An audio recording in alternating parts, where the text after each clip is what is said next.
Web. Então, vamos lá. Então, pessoal, agora a gente vai falar de desenho de serviço. A gente tem falado de ITIL, né? A gente viu a parte de estratégia de serviço na última aula, e vamos falar, então, do desenho de serviço. A estratégia de serviço era planejar como é que o serviço seria oferecido, né? Definir a estratégia de oferecimento do serviço para o cliente, né? Para o usuário. Agora a gente passa para o segundo passo, que é desenhar o serviço, é começar a rascunhar como efetivamente essa estratégia ela vai ser cumprida, né? Como é que ela vai ser estruturada, beleza? Então, o que passa pelo desenho do serviço? Primeiro, a definição da arquitetura do serviço, tá? A definição dos processos que englobam esse serviço, a definição das políticas e toda a documentação pertinente a esse serviço. Se a gente pensar assim, são 4 pontos, né, que parecem bem simples, mas se a gente começar a destrinchar esse negócio aqui, nós vamos muito longe. Né? Primeiro porque aqui, na parte de arquitetura, tem uma definição, cadê meu apontador? Aqui, na parte de definição da arquitetura, eu tenho que especificar toda a minha estrutura para o oferecimento do serviço, como também para a sustentação de todos os componentes desse serviço. A definição dos processos passa por um monte pela definição de todas as entradas e saídas e todas as interações, né, para eu conseguir atender todas as etapas. A definição das políticas também, ela é uma parte bastante extensa, porque eu tenho que definir exatamente qual é quais são as restrições, quais são as condições de prestação do serviço, né, e quais são qual é o posicionamento que eu espero, tanto de pessoal interno, quanto dos beneficiados do serviço. Né? E a parte de documentação, também a gente fala de uma parte bastante extensa. Então, esses 4 pontos básicos do desenho de serviço, eu acho que talvez uma das partes mais difíceis seja o desenho do serviço. Só que ele é essencial que seja realizado da melhor maneira possível. Por quê? Porque vai impactar na qualidade do serviço prestado. Então, vamos lá. Quais são os aspectos básicos? Né? Primeiro, eu tenho que projetar as soluções com base nos requisitos. Então, se eu definir que um determinado serviço para o meu cliente, ele tem uma estratégia, né, de prestação, eu tenho que me focar nos requisitos e projetar uma solução. Tá? Então, vamos lá, aqueles exemplos do mundo real. Né? Se eu vou prestar serviço para um serviço de TI para um banco, por exemplo, eu tenho uma série de requisitos, tanto legais como requisitos operacionais, que eu preciso cumprir, que eu preciso desenhar a minha solução para dar mais segurança, ou então para me adequar à legislação para eu poder prestar esse serviço. Tá? Então, todo o sistema de cadastramento dos meus colaboradores, eu vou precisar de um smart card para identificação, né? Ou eu preciso de algum tipo diferenciado de autenticação, beleza? Então, eu tenho que contemplar, e esse é um requisito para eu bolar a minha solução do serviço. Tá? Eu tenho que ter um service desk que ele tenha vários níveis de autorização, beleza? Então, com base nesses requisitos, eu tenho que desenhar a minha solução. Tá? Desenho de sistemas e ferramentas para apoiar os serviços. Tá? Então, todos os serviços que eu for prestar, eu vou precisar de uma ferramenta de apoio. Vocês que trabalham na área de TI sabem que o mundo não gira se não tiver uma ferramenta de ticket. Né? Justamente para quê? Para que se acompanhe todo o processo de atendimento, todas as etapas do atendimento. E para qualquer serviço que for prestado, eu preciso disso. Quando vocês contratam um serviço lá de não é, acesso à internet, por exemplo, aí o serviço da operadora, vocês ligam lá para o comercial abre uma solicitação de instalação, isso é um ticket, tá? E esse ticket ele vai tramitando. Quando o técnico vai lá na casa de vocês, ele termina de fazer a instalação, provavelmente ele tenha que preencher lá um sistema, né? Hoje é tudo online, ticket é vida, é isso aí. Ele tem que preencher um sisteminha online lá, com todas as informações do cliente, talvez até foto, né, da instalação, foto do modem que ele instalou, e aí ele faz a ativação do serviço em conjunto com o NOC lá. Por trás disso tudo, eu tenho um sistema de suporte a essa operação. Por quê? Porque o cara puxa o telefoninho dele lá, ele entra numa ferramentinha, ele cadastra o endereço MAC do modem, tá certo? Ele associa ao ticket e solicita a ativação do serviço, tá? Como eu já vi em alguns prestadores aí, tá? Então, sim, eu preciso de todos esses sistemas, eu preciso dessas ferramentas para apoiar o serviço, senão o camarada vai andar com a prancheta e um monte de papel embaixo do braço. Então, é ruim, né? Eu também tenho que desenhar as arquiteturas tecnológicas e de gestão, as arquiteturas dos serviços que eu vou prestar. Eu vou usar uma infraestrutura em cloud, vou usar servidor mesmo, vou usar desk server, né, que a gente gosta de zoeira aí, vou usar Windows, vou usar Linux, vou usar software livre, vou usar software proprietário, enfim, tudo isso eu preciso definir enquanto tecnologia, né, enquanto arquitetura de tecnologia. Também tenho que definir como é que vão ser essas aplicações, quais são os dados, quais são as informações, como é que eles vão ser tratados, qual é a infraestrutura que eu preciso. Eu preciso de VPN, eu preciso fazer colocação de servidor, né, disponibilizar sistema para fora, colocar servidor em colocation, eu preciso montar um ambiente para tudo, né, que eu preciso. Enfim, tudo isso passa pelo desenho da arquitetura. Eu posso simplesmente contratar tudo na Amazon ou eu posso pegar um espaço físico e montar o meu data center. Tá? E aí tudo depende de como é que eu vou estruturar o meu serviço, como é que eu vou prestar. E aí, quando a gente fala do desenho do serviço, é aí que eu vou definir como é que eu vou fazer as coisas. E aí eu passo para o desenho dos processos. E eu tenho, normalmente, duas famílias de processos bem definidos, que são os processos de TI, né, e os processos de gerenciamento de serviços. E para cada um deles, eu tenho que definir os papéis específicos dos meus envolvidos, né, dos colaboradores que estão envolvidos nesses processos.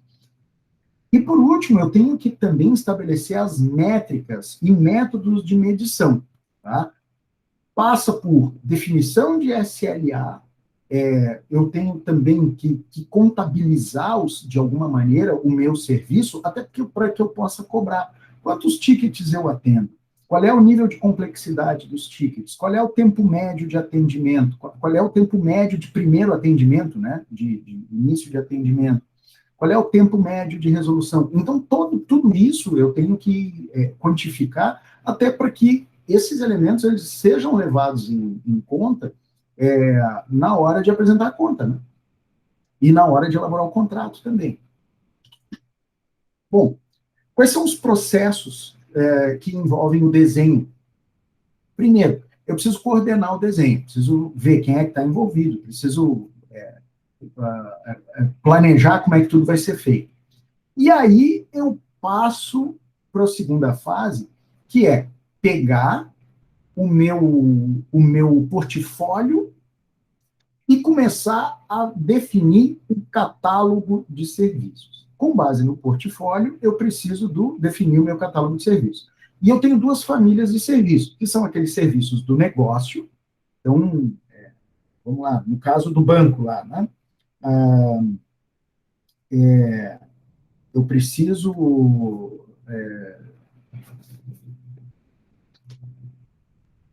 fazer implementação, né? Provisionamento. Não, isso aqui é muito técnico. Vamos lá. cadastramento de uma nova linha de financiamento. Tá?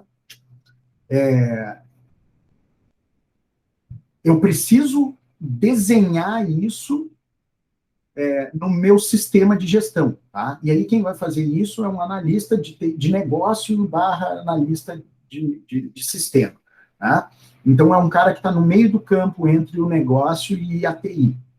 E aí ele vai desenhar lá um novo modelo de financiamento que ele vai implementar no sistema de gestão. Beleza. Então, esse é um serviço de negócio. Agora, eu tenho o catálogo de serviço técnico, tá? Que são aqueles serviços que eles não são para atividade fim, mas eles são para o suporte. Por exemplo, eu preciso fazer substituição de disco em servidor. Tá? O que isso diz para o negócio? Nada. Mas isso o que diz para a TI? É um serviço de manutenção da infraestrutura. Tá? Preciso fazer provisionamento de disco, preciso fazer provisionamento de infraestrutura em cloud, storage, processamento, memória, sei lá, qualquer coisa. Tá? Então, eu tenho essa diferença significativa entre os meus catálogos de serviço. Eu tenho normalmente a gente chama de catálogo de serviço externo e catálogo de serviço interno. Tá? Depois a gente tem a parte de gerenciamento de nível do serviço, gerenciamento de risco, né, que a gente tem falado bastante, gerenciamento de capacidade, porque eu tenho que ter um plano bem definido, né, uma definição bem clara da minha capacidade de atendimento e também da disponibilidade de atendimento. Eu preciso definir que alguns serviços eles precisam estar disponíveis 24/7, qual é o nível de criticidade, né? Gerenciamento de continuidade, né? Se cair um avião aqui em cima, o que a gente faz? Né? Vamos todo mundo para a praia e espera apagar o fogo. Gerenciamento de segurança da informação e gerenciamento de fornecedores. Então, tudo isso aqui engloba os processos de desenho. Na parte de coordenação de desenho, eu preciso de suporte, ou seja, eu preciso coordenar as minhas atividades, eu preciso montar um planejamento, definir qual é o mecanismo que eu vou utilizar para monitorar o desenho do serviço, tá? Desenhar o serviço, tanto o serviço que é alinhado ao negócio, quanto o serviço técnico, e fazer uma revisão baseada em RFC, que é o Request for Comments. Então, o que eu tenho que fazer? Eu tenho que saber quem é que eu vou botar numa sala para desenhar o serviço, planejar como é que eu vou fazer isso, tá? Acompanhar e gerenciar como é que essas pessoas elas vão produzir esse desenho, tá? E em elaborado o desenho, eu tenho que montar uma comissão, eu tenho que montar um conselho para revisar esses desenhos. Então, eu tenho que estruturar toda essa atividade. Por quê? Porque eu preciso de uma visão crítica daquilo que está sendo proposto. Tá? De preferência, pessoas que tenham interesses distintos. Né? Justamente para quê? Para eu procurar desenhar da maneira mais imparcial possível. E também essa análise crítica ela é necessária até para ver, né? Opa, isso aqui está bem desenhado, isso aqui está mal, isso aqui contempla tudo, isso aqui não contempla. Então, essas coisas a gente precisa se preocupar na parte de coordenação. Na parte de gerenciamento do catálogo de serviços, eu preciso sempre pensar na manutenção, em registrar todas as ofertas do serviço de TI no meu catálogo. Tá? Então, eu tenho que pensar também que muitos serviços eles dependem de outros. Eu tenho uma relação de interdependência de serviço. E aquilo que a gente falou ali, eu preciso pensar nos serviços que são finalísticos, né, lá para o meu negócio, e os serviços que são relevantes somente para a área técnica, são aqueles serviços de TI. E tenho que definir os indicadores de desempenho. Normalmente, esses caras são 3. São os SLAs, que são os Service Level Agreements, ou seja, são os acordos de nível de serviço. Os OLAs, que são os acordos de nível operacional. Tá? E os UCs, que são os processos terceirizados, ou Underpinning Contacts. Agora, é Underpinning ou Underpinning? Agora eu fiquei na dúvida.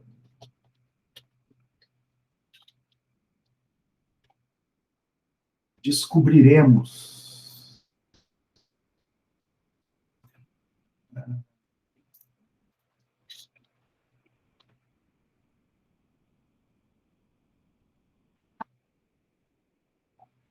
Underpinning.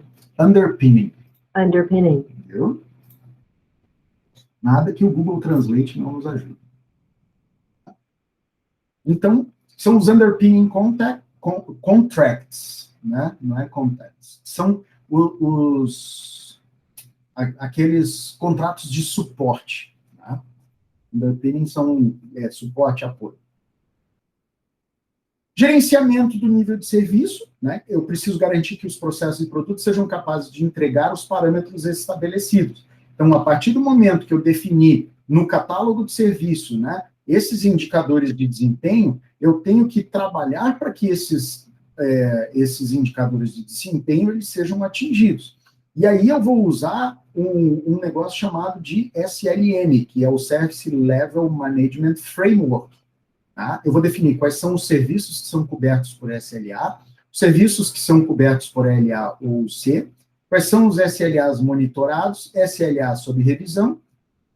Eu tenho que preencher os níveis de serviço e detectar quais são os números dos problemas de serviço. Então, tudo isso aqui é contemplado pelo SLM.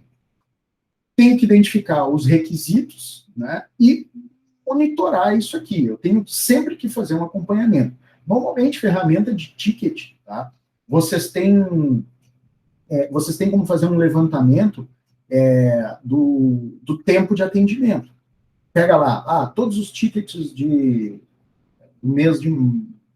da primeira semana do mês de maio, né? Vamos colocar assim.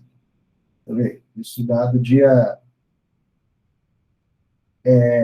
bota de domingo a sábado, do dia 2 até o dia 8 de maio. Aí eu pego lá e gero eu tenho o meu SLA, que ele pode estar definido em vários níveis, né?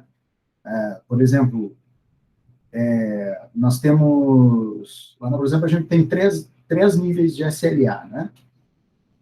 Só que ele é por percentual. Então, 65% dos atendimentos ele tem que estar na primeira faixa de SLA,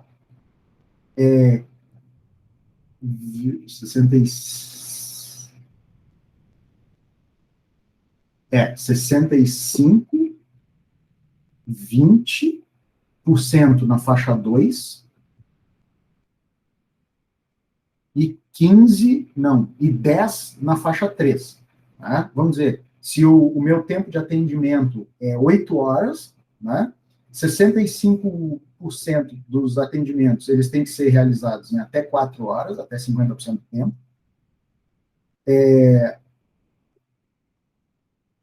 20%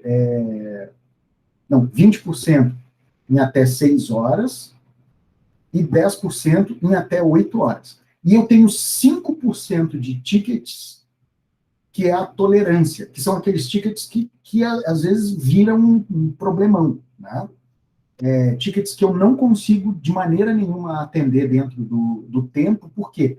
Porque é por uma série de intercorrências. Então, eu tenho uma gordurinha ali de 5% de tickets que vão sair do tempo médio de atendimento. Tá? Então, essa é uma maneira de estabelecer uma métrica para acompanhamento do nível de serviço. Mas eu poderia fazer de maneira diferente? Claro, né? Assim como vocês vão definir como é que vai ser o desenho de serviço de vocês. Tá?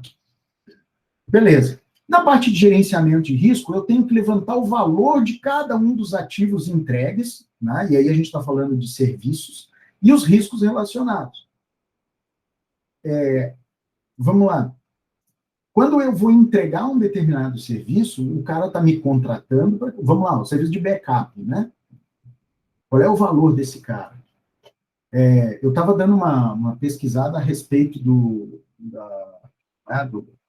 daquele caso do TJ lá.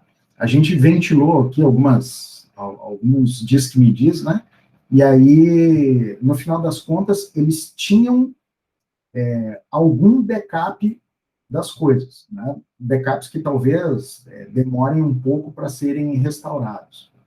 Estão em processo de restauração. beleza, qual é o valor disso? Né? Eu tenho um risco significativo de ter um sistema de acesso público, né? Eu tenho que prevenir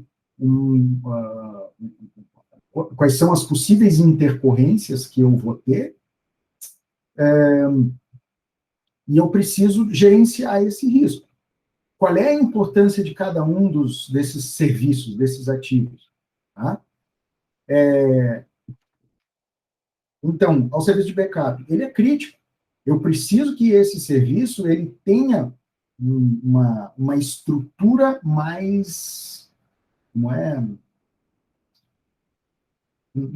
processos mais maduros e uma estrutura mais robusta. Né? Então, o que eu vou fazer? Eu vou fazer o suporte ao gerenciamento de risco, eu tenho que fazer uma análise de impacto no negócio, separar tudo. Né? Como é que eu tenho o meu backup? Onde é que ele está armazenado? Como é que eu mantenho a segurança dele? Como é que eu mantenho a redundância? Qual é a minha política? Né? Separar tudo. Qual é o impacto dessa parada? Separar 1 hora, separar 6 horas, separar 12, separar um dia, separar uma semana. Eu tenho que definir qual é o impacto disso. E fazer uma análise de risco, até para que eu possa definir o investimento, né? Eu vou comprar lá um cassete daquele de backup com 200 fitas de backup de 6 tera cada um. Custa 200 mil. Beleza, mas quanto é que custa o meu negócio parado? Né?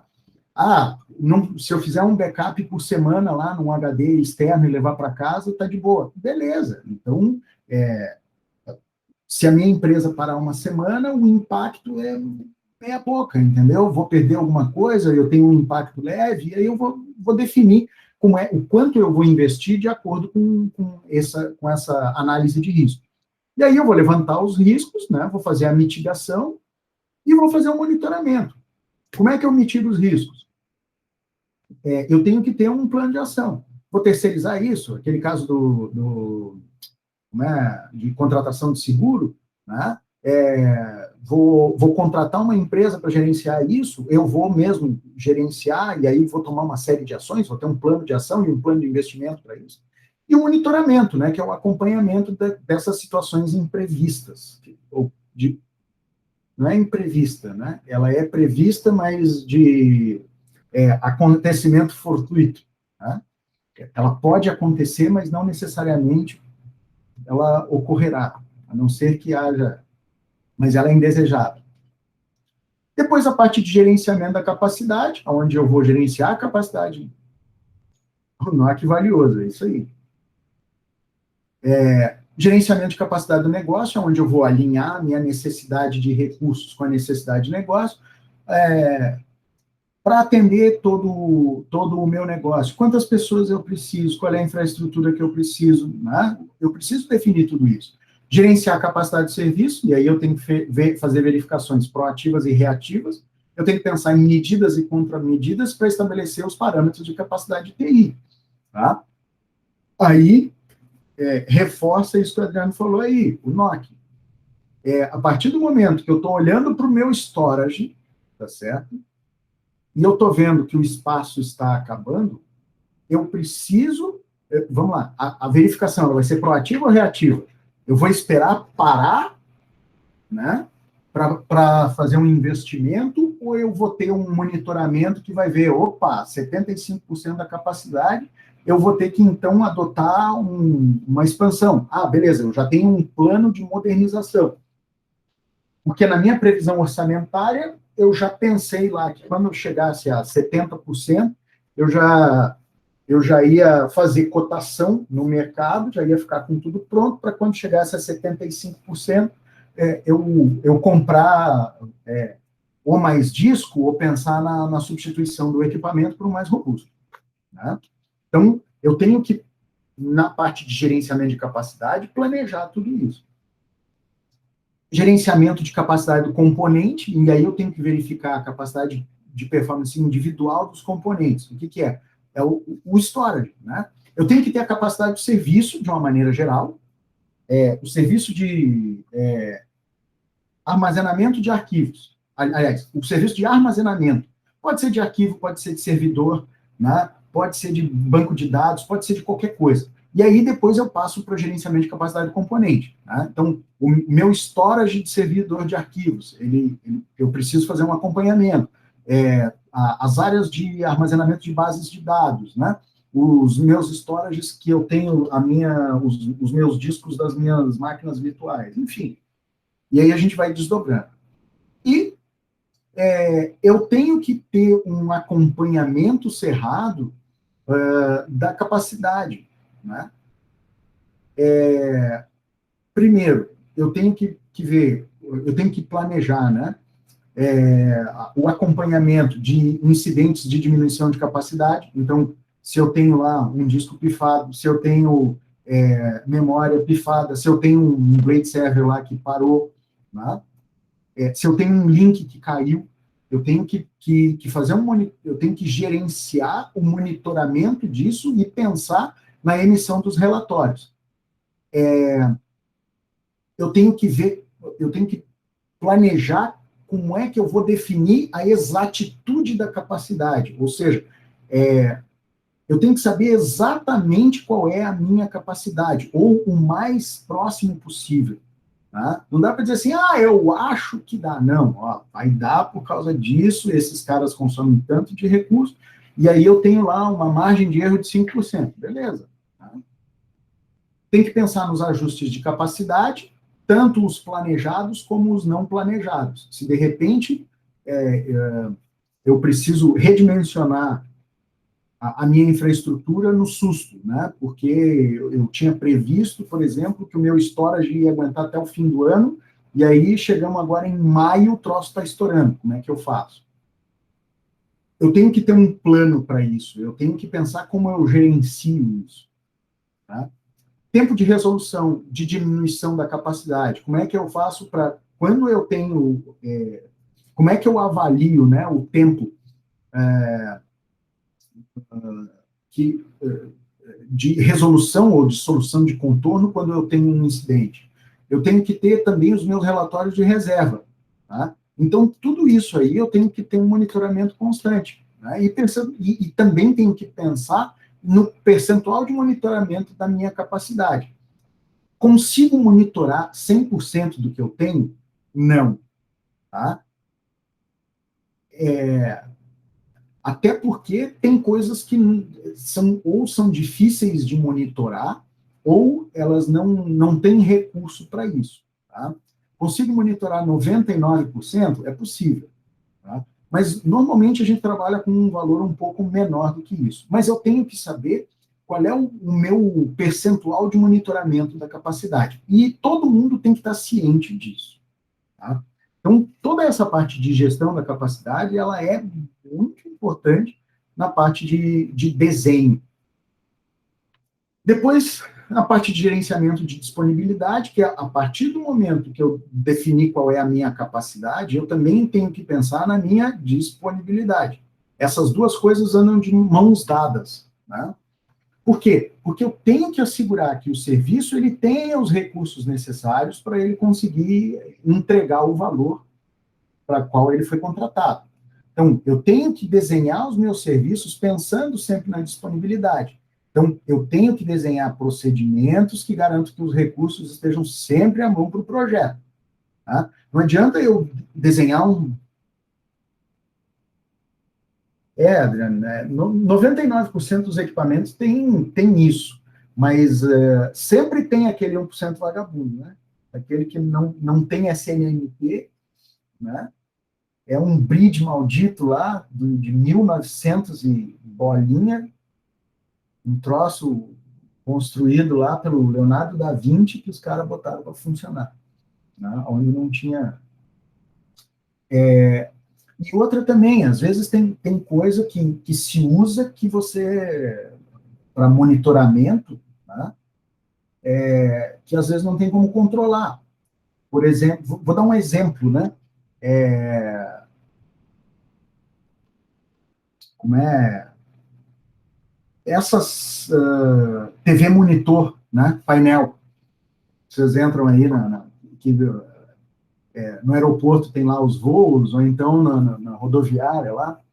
Se queimar uma TV daquela ali, né, na maior parte dos casos, vocês não têm como fazer monitoramento remoto, né? Vocês conseguem monitorar a caixinha que entrega o vídeo, mas não conseguem monitorar a TV. Se a TV queimar, vocês só vão ver passando na frente, né? Como é que eu vou fazer isso? Vou botar uma câmera ali que dê para ver se a TV queimou. Beleza. Não, mas eu tenho um painel top, Master Blaster lá, que ele tem monitoramento para esse LMP. Se parar de funcionar, ele vai me avisar. Ótimo, beleza. Mas qual é o custo disso? Entendeu? Então, tudo isso tem que ser pensado. Eu tenho que fazer um teste de disponibilidade, tá? Eu tenho que fazer os testes regulares dos mecanismos de disponibilidade para garantir baixo risco de falha. Nisso aqui é o meu plano de teste do backup. Todo mundo faz backup, né? Ou quase todo mundo aí. Porque só o backup salva. Fernando, ultimamente, falando de backup, eu ultimamente ando fazendo backup, e ainda mais como a gente está hospedando alguns serviços, fazendo hospedagem de algumas VPS também agora, a gente tem que manter o backup 100% disso, né? Porque é responsabilidade da empresa. Né? E isso dá uma treta islâmica, né? Daí, o que acontece? A gente anda fazendo restore dessas máquinas, né, sem plugá-las na rede para saber qual é o tempo de downtime, para a gente já ter um plano de ação, sabe? Isso, é isso aí. Eu tenho que, exatamente, e aí primeiro que você testa para ver se o backup está ok, se o teu processo ele está desenhado direitinho, e você consegue estabelecer a métrica, né? Então, são 2 pontos bem importantes. Aí você pensa assim, mas eu vou ficar fazendo backup e voltando, mas é a qualidade do serviço, né? Normalmente, qual é o tamanho desses backups aí que vocês fazem? Cara, tem backup aí de 4 tera, tem backup de muito tamanho, é muita VM, cara. É muito cliente, tem cliente que é servidor de e-mail, tem servidor que é banco de dados. E qual é o tempo, qual é o downtime na média aí? Cara, tem cliente aí, tempo para backup é rápido. Hoje a gente usa uma ferramenta muito boa, que é o Proxmox Backup Server, que é um servidor para a solução de Proxmox, que é a solução que a gente virtualiza, né, as machines. E então o backup, ele faz o backup incremental hoje. Então, os backup, cara, o pior backup é meia hora, sabe? E faz só Isso para fazer ou para voltar? Não, para voltar é demorado, cara. Infelizmente, para voltar é demorado. Sim. Demora, sei lá, 1 hora, 4 horas, mas em 4 horas eu acho que é o pior tempo. Mas um downtime, claro, né? A gente tem serviços críticos, mas um downtime de 4 horas é algo que dá para engolir, né? A não ser que seja um banco. Poxa, tu perde, tu fica uma manhã meio parado, né? Mas agora eles implementaram uma ferramenta muito legal, que é Live Restore. Ele traz o sistema parcial para o cara poder trabalhar e depois eles trazem os dados. Aí ele trabalha, ele trabalha meia boca. Meia boca, exatamente. Mas eu não gosto, particularmente. Eu acho que a chance, assim, de dar um cérebro dividido, sabe, alguma coisa do gênero é maior. A chance desse troço não funcionar direito aumenta, né? Aumenta, cara. Eu, particularmente, eu acho legal. Eu prefiro deixar o cara esperando, ele reclama uma vez só e eu resolvo o problema dele, entendeu? Do que eu ter que subir uma coisa parcial e prometer para ele que vai ser uma coisa legal e ele ficar me reclamando, entendeu? Então eu prefiro que o cara reclame uma vez que tá fora o sistema dele, sei lá, ou criptografou os dados, ou corrompeu o banco, ou N motivos que podem ser, entende? E a gente resolveu o problema do cara, do que dizer para ele, cara, vai voltar parcial. Eu prefiro uma coisa mais sólida, sabe? É 4 horas de downtime e teu sistema vai voltar, cara, fica tranquilo. A gente tem backup dele. Aí é a definição da estratégia, né? Isso aí é... E aí você... de como você vai prestar o serviço. Mas é bem pertinente essa tua colocação aí. E aí, por isso que eu tenho que planejar sempre o teste de disponibilidade, né? Eu tenho que definir isso justamente, primeiro, para garantir que eu não vou ter falha, né? E também saber como é que vai ser como é que vão ser os meus procedimentos, né? Isso é importante até para que eu consiga negociar o meu SLA com o cliente. Porque aí você sabe que precisam de 4 horas. O que você vai fazer? Vai botar uma gordurinha aí, de repente vai dizer que é 6 horas, né? Mas se tudo der errado, vocês ainda terem 2 horas para correr que nem barata tonta. Mas é muito melhor você estabelecer um downtime de um SLA de 6 horas e entregar em 3, 4, 2, meia hora, do que você estabelecer um de 4 e entregar em 5, né? Isso que tu falou é importante também, ô, Fernando. Tipo assim, cara, nunca. O cliente é algo muito sensível. Então, tipo, se tu vai dizer pra ele, cara, 4 horas tá de pé, o cara vai 4 horas vai te cobrar e tem que estar de pé. Então, tipo, é sempre botar uma gordura assim no na hora ali, Isso. tipo, do tempo que tu tem pra botar de pé, porque isso, cara, isso vai te ajudar muito. Tipo, porque assim, tu tem a tua rotina, mas se der imprevisto, entendeu? Tu tem aquela gordura pra queimar.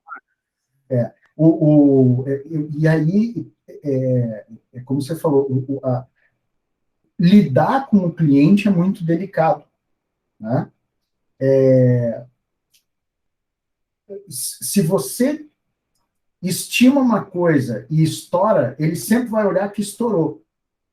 Se você estimar um negócio e entregar sempre abaixo, que aí você colocou aquela gordurinha, ele vai ter uma percepção de valor. Fala, pô, o cara me falou que faz em 6 e está me entregando em 3, pô, que beleza. Né? Credibilidade. Isso transmite credibilidade. E aí, claro, você também...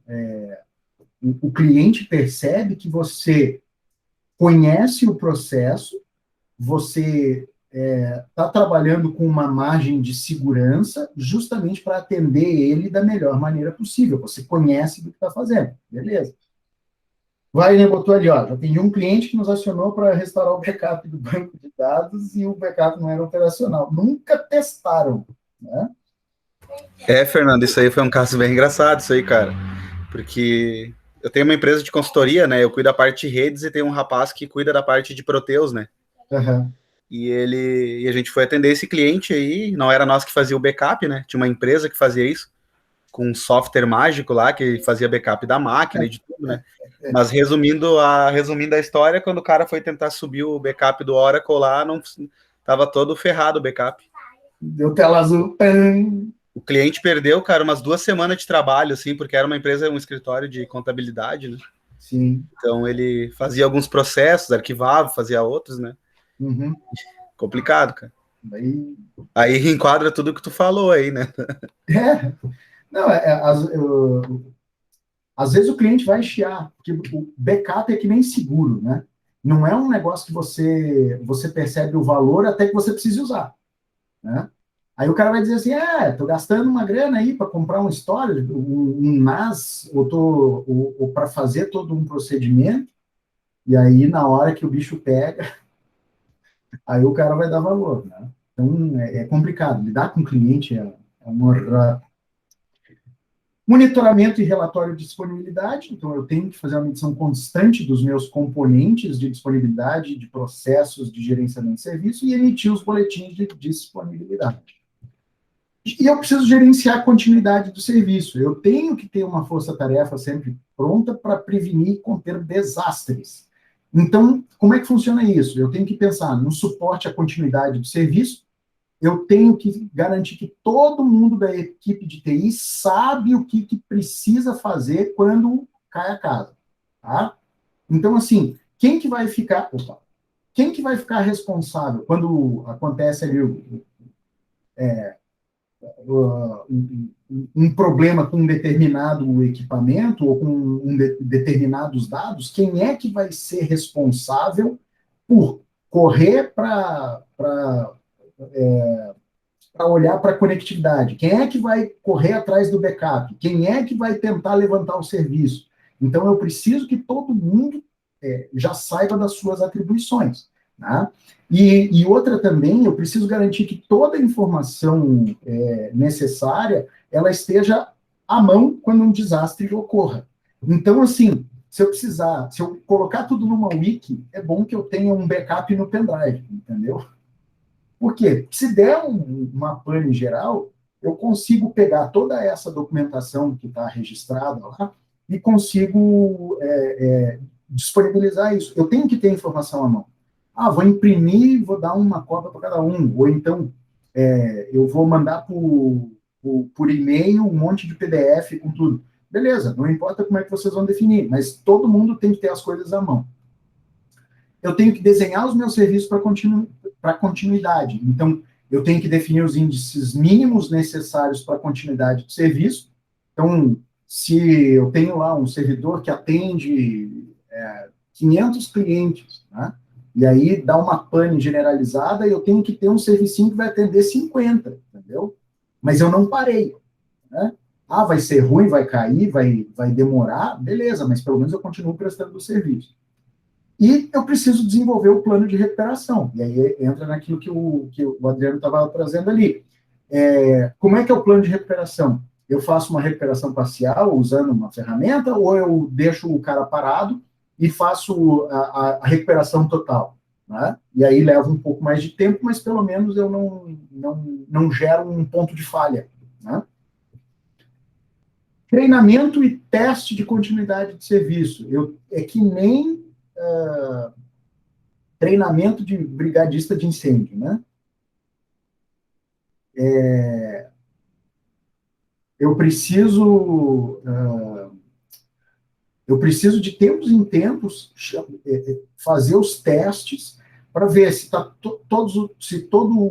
eu preciso fazer simulações, né? Eu tenho que ter um plano de simulação. De tempos em tempos, eu tenho que gerar uma indisponibilidade controlada, né? De preferência num ambiente de teste, e ver se todo mundo está trabalhando coordenado. E revisar a continuidade de serviço. Eu tenho que garantir sempre que as medidas de prevenção estejam adequadas. Aumentei a capacidade, né, da minha infraestrutura, mudei a minha equipe, mudei a tecnologia, eu continuo, o meu plano de continuidade, ele continua adequado ou eu preciso revisar? Tá? O gerenciamento da segurança da informação, então eu tenho que pensar na implantação dos processos e mecanismos para garantir a segurança, né? Então, eu tenho que desenhar os controles de segurança e ver quais são as medidas técnicas e organizacionais, o que eu vou usar de tecnologia e o que eu vou usar de organização mesmo, né? Então, beleza, eu tenho lá um data center que só as pessoas autorizadas podem entrar. Beleza, como é que eu faço isso? Eu tenho lá um sistema de leitura por digital para abrir a porta. Ok, mas quem é que cadastra as pessoas? Quem é que está autorizado a adicionar um usuário que possa acessar? Então, isso é bem... eu tenho que definir os papéis, né? Eu tenho que saber qual é a medida organizacional que eu preciso... Eu preciso testar a segurança, né? Eu preciso fazer testes regulares. A gente tem, principalmente na parte de infraestrutura de sistemas, tem o pessoal que faz o pen test, né? O penetration test. Normalmente fica testando a segurança de sistemas, e isso é muito adequado, porque o que acontece? Você tem uma pessoa que está fazendo um teste de segurança controlado, né? Ele está testando o seu sistema para ver se está tudo bem. Então, você consegue identificar uma falha antecipadamente, né? Para daqui a pouco aquilo ali não virar um desastre, né? E tomar as ações. E eu preciso revisar a segurança garantindo que os protocolos continuam adequados. Beleza, então, todo aquele protocolo de segurança que eu estabeleci, que o cara, para ele poder ter acesso, ele precisa ser autorizado, ele tem que ser um funcionário que esteja qualificado, tem que estar cadastrado, tem que ter mais tempo de casa, não pode ser qualquer um, enfim, né? Então, todo o protocolo está adequado? E a parte também de gerenciamento de fornecedores, onde eu vou monitorar a relação com os meus fornecedores e garantir os recursos de acordo com a necessidade, com preço justo. Então, eu tenho que criar um modelo de gerenciamento, eu tenho que sempre avaliar os novos fornecedores. Se eu tenho um cara que me fornece, sei lá, disco, é só ele que fornece. Existem outros fornecedores, de repente, com um valor melhor ou com um tempo diferenciado de fornecimento. Tá? Vamos dizer, eu compro o disco por 300 e o cara leva uma semana para me entregar. Daqui a pouco tem um cara que me cobra 350, mas se eu precisar de um dia para o outro, ele me entrega. Alguém falou? Eu tava falando aí de fornecedor, né, Fernando? Um ponto importante, é uma coisa que, tipo, geralmente queima bastante, cara, até por questão de que eu não seja lá na empresa, mas também em clientes, né, que tem em regiões de, tipo, mais chuvosas, é fonte, cara. E eu digo, cara, se tu tem fonte, o negócio é sempre ter uma fonte extra, cara, porque vai queimar. Sim. Fonte. Onde o fornecimento de energia tem muita oscilação, tem que ter backup, né? Você tem que manter algumas coisas de pronto emprego e tem que ter um fornecedor que te entregue rápido, né? Se for um evento maior. Que às vezes o cara fica empenhado, meu sistema tá funcionando, tá, mas por que que não funciona? Porque eu não tenho uma fonte, cara. Poxa, dá uma raiva às vezes. Então, às vezes, quando vende, às vezes a gente vende até um produto, tipo um appliance, um servidor, a gente já, tipo, não é que às vezes o cara tá empurrando um produto pro cara, que o cara compra uma fonte, cara, que fonte é uma coisa muito sensível, cara, a nível de estática e a parte elétrica. Uhum. É um negocinho bem chatinho, né? Mas está falando assim de geral, mais servidor ou... Cara, num contexto, tipo assim, um exemplo, o Firewall, tá? Firewall, o cara precisa ter uma fonte do Firewall, né? Tipo, poxa, o teu Firewall de borda, claro, tu precisa também ter um Firewall redundante, né? Alguma contingência, depende da empresa. Tem empresa que não tem necessidade de ter um Firewall redundante, sei lá, um escritório de contabilidade. O cara Sim. precisa ter ali um Firewall e uma fonte, reserva, né? Ele tem um downtime maior, sei lá, agora uma empresa que de logística aí com mais de, sei lá, de 50 sedes aí pelo Brasil. Cada sede tem um firewall, então os caras precisam ter firewall de contingência e fonte de contingência, redundâncias, né? Sim. Ter peça para que essa troca seja ágil, porque, tipo, imagina uma empresa de logística, sei lá, uma Amazon da vida, uma empresa que faça uma logística para a Amazon, terceirize ali, parar uma hora, cara, é um prejuízo enorme. E aí, tipo, a gente tem na parte de logística, tipo, cara, parou o firewall, é caminhão que não pode emitir nota para sair da garagem, que não pode emitir nota para produto, porque a rede tá parada, cara, e o caminhão tá parado. Sim. Entende? Não, é bem complicado isso. Por isso que, às vezes, né, não dá muita bola, né, para o gerenciamento de fornecedores, mas isso é bem complicado, né? Eu preciso sempre ter o plano B, o C, o D, até o Z, né? E estabelecer também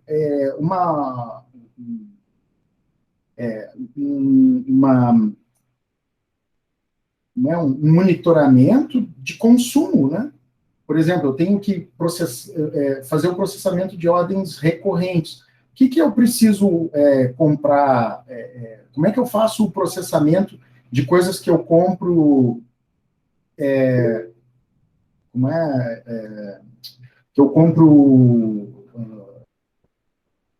periodicamente. Eita, É uma compra recorrente, não é? Exatamente. Mas tem coisas que eu compro periodicamente. Tá? Quem foi que levantou a mão ali? Wesley? Tinha sido eu. Tu comentou de monitorar essas questões, né? Um exemplo, tá? A gente tem um cliente lá que o cara tem um no-break, né? Porrada lá que era para suprimir a estrutura dele. Esses caras, eles nunca pensaram, vamos monitorar o no-break, vamos monitorar as baterias, né? Geralmente é SNMP, Bateria eu de tenho. no break é para sempre, cara. Compra uma Os vez caras só acham e nunca mais. Pois é. E Não daí o que precisa. acontece? Poxa, o cara precisou do negócio, tipo, não tinha, cara. A bateria já tinha do saco faz muito tempo. Uhum. Daí a gente foi fazer por que não tá segurando? Daí a gente pegou um momento, um meio-dia ali, né? Um horário de almoço, um horário mais propício para reiniciar, tipo assim, que podia reiniciar os serviços, né? Uhum. E, cara, tira da tomada, cara. Se o no-break tem que segurar pelo menos 5 minutos, né? Pelo menos um tempo aí pra gente dar um halt system, um power off ali pro o negócio desligar de boa, né? Uhum. Cara, tirou da tomada, o no-break parecia que era uma régua, sabe? De energia. Sim, tecnicamente não estava cumprindo com a finalidade, né? Não tava, cara. Precisava de manutenção. Uhum. Se tivesse um NOC em cima, um monitoramento, a gente ia saber que o nível da bateria não estava chegando ao suficiente e ia ter sido feito troca. Ou se tivesse um contrato de manutenção com uma empresa que fizesse manutenção preventiva. Sim, com certeza. Né? Também tem esse detalhe. E aí também eu tenho que revisar os meus fornecedores e contratos, de vez em quando eu tenho que ver, né, se os preços estão adequados, se as condições de fornecimento, né, se o material é adequado. E eu também tenho que pensar sempre em processos de renovação ou encerramento de contratos. Então, isso é algo que precisa ser, que faz parte do desenho do serviço, né? Eu tenho que pensar como é que eu vou me organizar para isso. Beleza? Então, agora a gente chegou na parte do final do desenho de serviço, e eu queria que vocês dessem uma olhada nessas duas, no portfólio do SERPRO e no catálogo de serviço lá do Tribunal de Justiça do Mato Grosso. E aí dá uma olhada na diferença de abordagem, né, dos dois. Tá? E aí a gente encerra por aqui a nossa parte de desenho de serviço. Vamos parar aqui a nossa gravação.